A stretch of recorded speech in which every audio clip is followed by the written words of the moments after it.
My name is Claire Morrison. I am 38 years old, and I have been a marketing director for 11 years.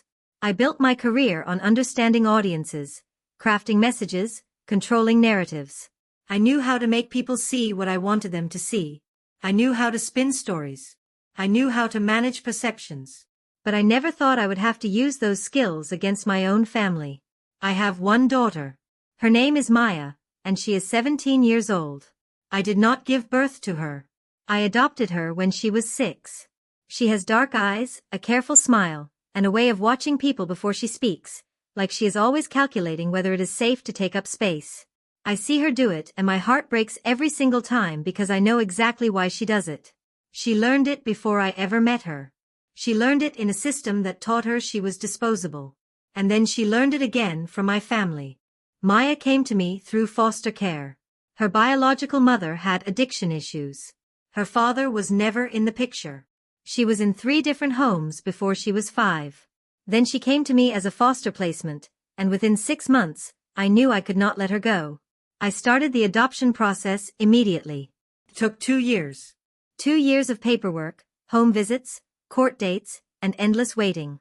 But on her 8th birthday, it was finalized. She was mine. Legally, officially, permanently mine. I thought that would be enough. I thought once the papers were signed, once her last name was Morrison, once she called me Mom, everyone would see her the way I did. I was wrong. My family never fully accepted her. My parents tried. Sort of. They said the right things. They smiled for photos. They sent birthday cards. But there was always a distance. Always a difference. Maya was included, but never quite centered. She was there, but never quite seen. My sister, Jennifer, was worse. Jennifer is 4 years younger than me. She is 34 years old. She works in finance. She is married to a man named Derek who sells medical equipment and drives a Tesla. They live in a 5-bedroom house with a 3-car garage and a pool. They do not have kids yet, but they have been trying. Jennifer posts about it constantly on social media. Cryptic quotes about patience and timing and God's plan. She gets hundreds of likes every time. Jennifer has always been the golden child. She was prettier, thinner, more charming, more successful in the ways my parents valued. She married well. She made good money. She looked good on paper. I loved her anyway. I loved her even though she was always just a little bit cruel, just a little bit dismissive, just a little bit better than everyone else. But when I adopted Maya, something shifted. Jennifer never said anything directly. She was too smart for that. But I could see it. The way she looked at Maya. The way she introduced her to people. This is my niece, Maya. Claire adopted her. Always that clarification. Always that little reminder that Maya was different. That Maya was not blood. When Maya was 8, we went to my parents' house for Thanksgiving. There were 17 people there. Cousins, aunts, uncles, family friends. My parents had put out name cards at the table. Everyone had one. Everyone except Maya. There was a spot for her, but no card. Just an empty space where her name should have been. I asked my mother about it. She said, "Oh, I must have forgotten. I am so sorry." But all the other cards were handwritten in calligraphy. They were planned. Intentional. Maya's absence was not an accident. When Maya was 10, Jennifer got engaged. The proposal was elaborate. Derek took her to Paris. Eiffel Tower. Photographer. The whole production. Jennifer posted about it for weeks. She started planning the wedding immediately. She picked a date 2 years out. She said she wanted everything to be perfect. Maya was excited. She asked if she could be a junior bridesmaid. Jennifer said, "We will see." Then she never brought it up again. When Maya was 12, Jennifer sent out save the dates for the wedding. Everyone in the family got one.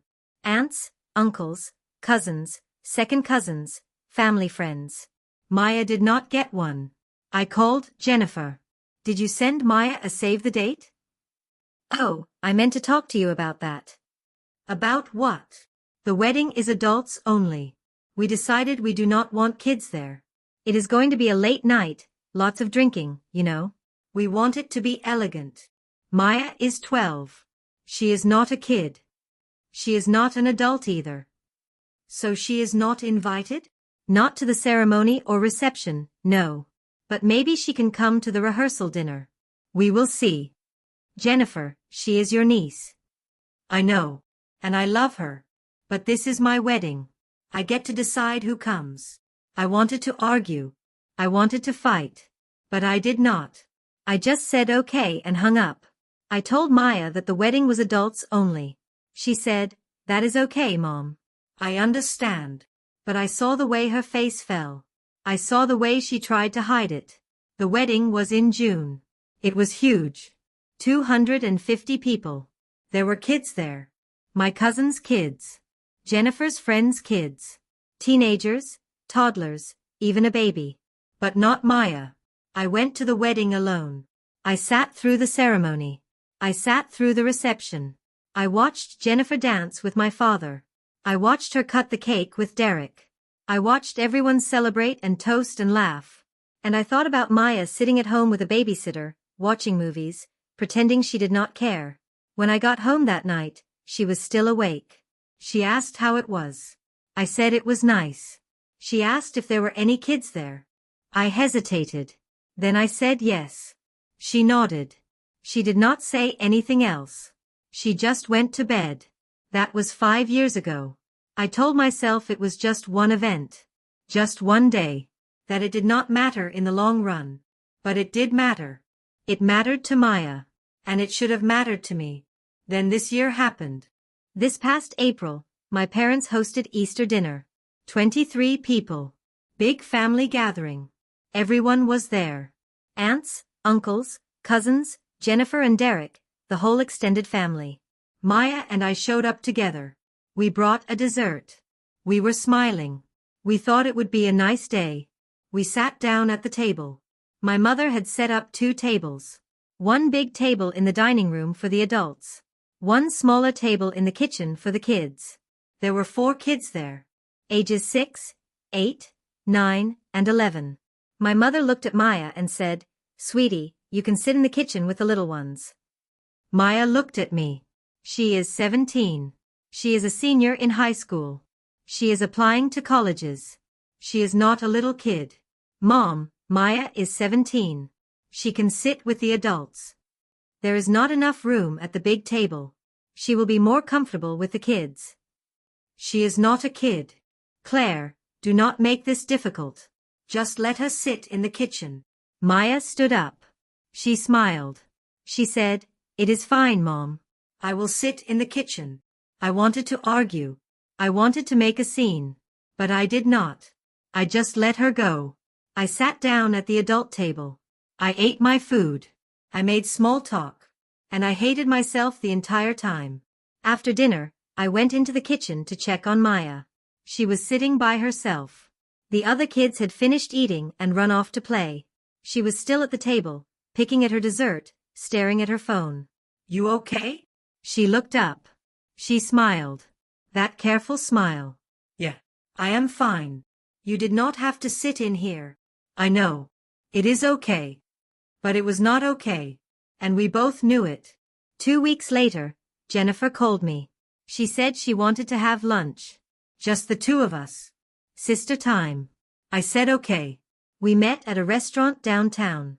Expensive. The kind of place Jennifer loves. She ordered a salad and a glass of wine. I ordered pasta. We made small talk. She talked about work, about Derek, about a vacation they were planning. Then she said, "I have something I need to tell you." Okay. Derek and I are going to start trying for a baby. Like, really trying.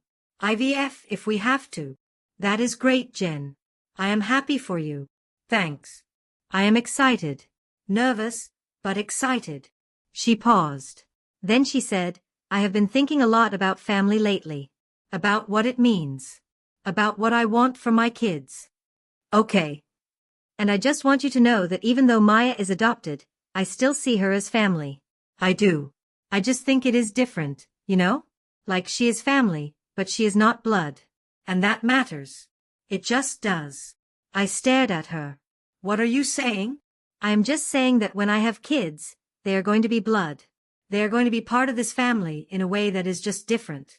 And I think we should acknowledge that. I think it is healthier to be honest about it. You think Maya is not really part of this family. I did not say that. You just said she is not blood. You said that matters. It does matter. I am not saying she does not matter. I am just saying it is different. I could not breathe. I could not think. I just looked at my sister sitting there with her salad and her wine and her casual cruelty, and I realized I did not know her at all. Maya is my daughter. I know. And I respect that. But. There is no but. She is my daughter. She is your niece. She is part of this family. Period. Claire, you are being defensive. No, I am being clear. Maya is family. If you cannot see that, then you are the one with the problem. Jennifer sighed.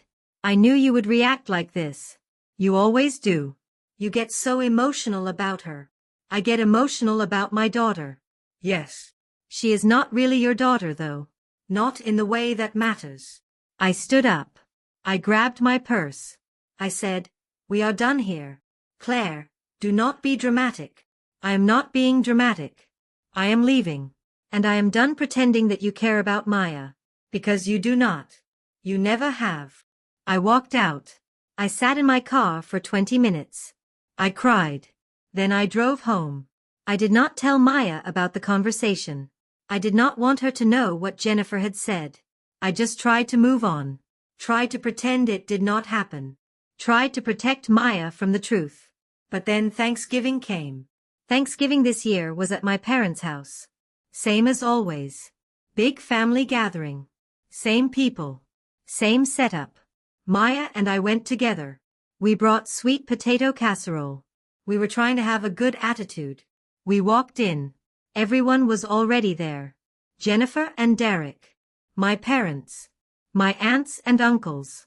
Cousins. Everyone. The house smelled like turkey and stuffing and all the things Thanksgiving is supposed to smell like. We said hello. We put the casserole on the counter. We tried to blend in. Then my mother called everyone to the table. Same setup as Easter. Big table in the dining room. Small table in the kitchen. The kids went to the kitchen. The adults went to the dining room. Maya looked at me. Where should I sit? Before I could answer, my mother said, Sweetie, you know where to go. The kitchen? Yes. Mom, she is 17. Claire, we have been through this. There is not room at the adult table. Then make room. I cannot just make room. The table is full. Then someone can move. No one is moving. Maya, just go sit in the kitchen. It is not a big deal. Maya looked at me. I could see it in her eyes. The resignation. The acceptance. The belief that this was what she deserved. And I could not let it happen again. No, I said. My mother blinked. What? No. She is not sitting in the kitchen. She is 17 years old. She is a senior in high school. She is not a child. She sits with the adults or we do not sit at all. Claire, you are making a scene. I am not making a scene. I am standing up for my daughter. Jennifer walked over. What is going on? Mom wants Maya to sit in the kitchen with the little kids. So? That is where the kids sit. She is not a little kid. She is not an adult either. She is 17. How is she not an adult? Jennifer looked at Maya. Then she looked at me. Then she said, very quietly, because she is adopted. She is not really part of this family the way the rest of us are. And everyone knows it. The room went silent. Everyone was staring. My father. My aunts. My uncles. My cousins. Everyone. Maya's face went white. She looked at Jennifer. Then she looked at me. Then she turned and walked out of the house. I followed her. I caught her in the driveway. She was crying. Mom, can we just go home? Yes. Right now. We got in the car. We drove. I did not say anything. I just drove. When we got home, Maya went straight to her room. I sat on the couch. I stared at the wall. Then I pulled out my laptop. I opened a document. And I started writing. I wrote for 4 hours. I documented everything. Every exclusion. Every slight. Every moment Maya had been made to feel like she did not belong. The wedding. Easter. Thanksgiving. The comments. The looks. The deliberate, consistent pattern of rejection. I wrote it in chronological order. I included dates. I included quotes. I included context. I made it factual, clinical, unemotional. I made it impossible to deny. Then I made a list. Every single member of my extended family. Aunts, uncles, cousins, second cousins, family friends. Everyone who had been at that Thanksgiving table. Everyone who had watched Jennifer say what she said and done nothing. I wrote a cover letter. It was 1 page. It said that for the past 11 years, my daughter had been excluded, dismissed, and dehumanized by members of our family. It said that I had stayed silent because I wanted to keep the peace. It said that I was done keeping the peace. It said that anyone who wanted to remain in my life needed to understand that Maya was my daughter, full stop. No qualifications. No exceptions. And if they could not accept that, they could remove themselves from our lives. I attached the document. I sent it to 47 people. Every single person on that list. Then I blocked Jennifer's number. I blocked my parents' numbers. I blocked everyone who I knew would defend them. And I waited. The responses started within an hour. Some people were supportive. Some people were angry. Some people said I was overreacting. Some people said they had no idea it was that bad. Some people apologized. Some people blamed me. My mother called from my father's phone. I did not answer. She left a voicemail. It was 8 minutes long. She said I was destroying the family. She said I was making everything about me. She said I was turning Maya into a victim. She said I should be ashamed. I deleted it.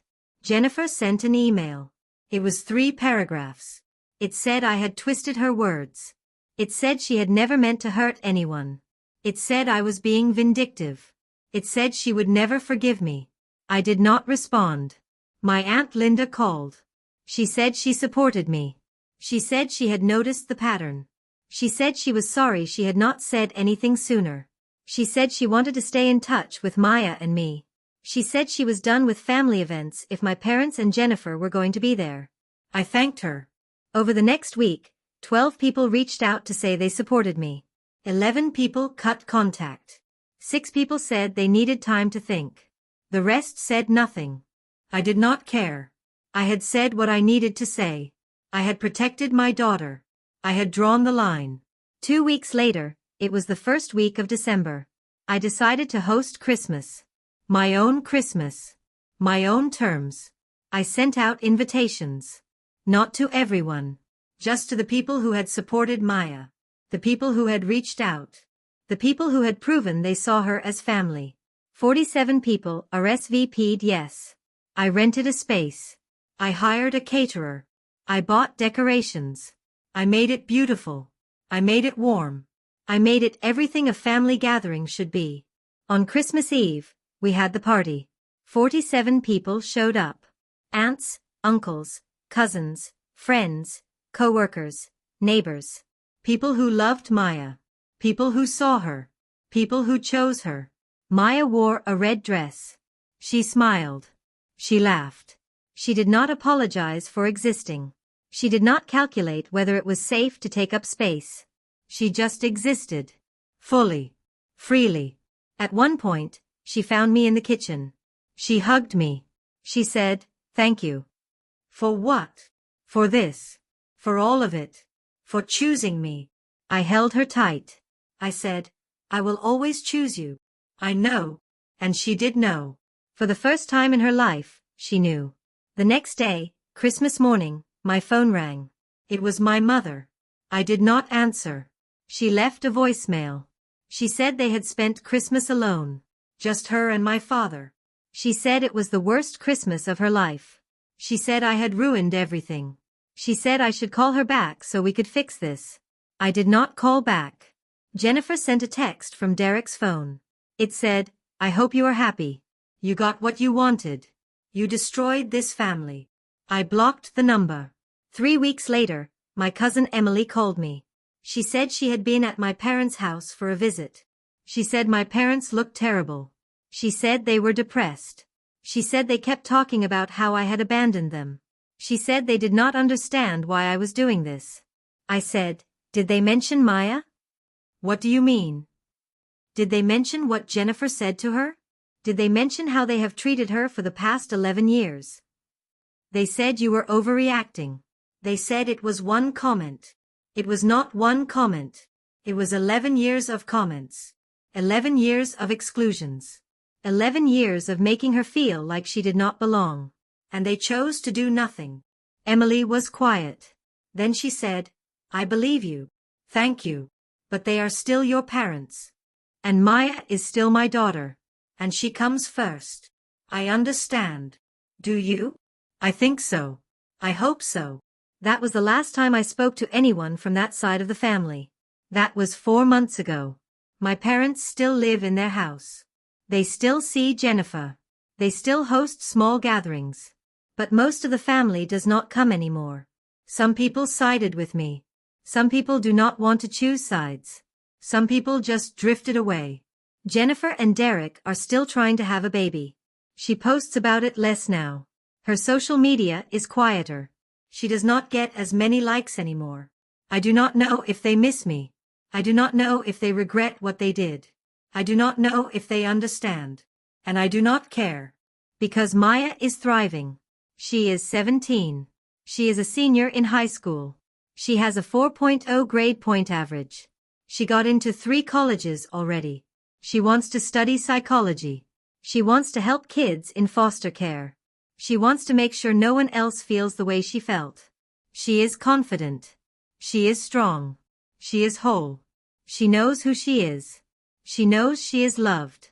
She knows she is enough. Last week, we were driving to a college tour. We were talking about her plans. Where she wanted to go. What she wanted to study. Who she wanted to become. Then she said, Mom, can I ask you something? Of course.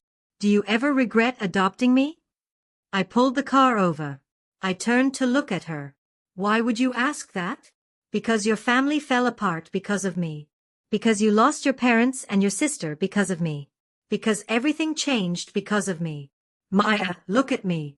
She looked at me. Those dark eyes. That careful expression. Everything changed because of them. Not because of you. They made choices. They chose to exclude you. They chose to hurt you. They chose to see you as less than.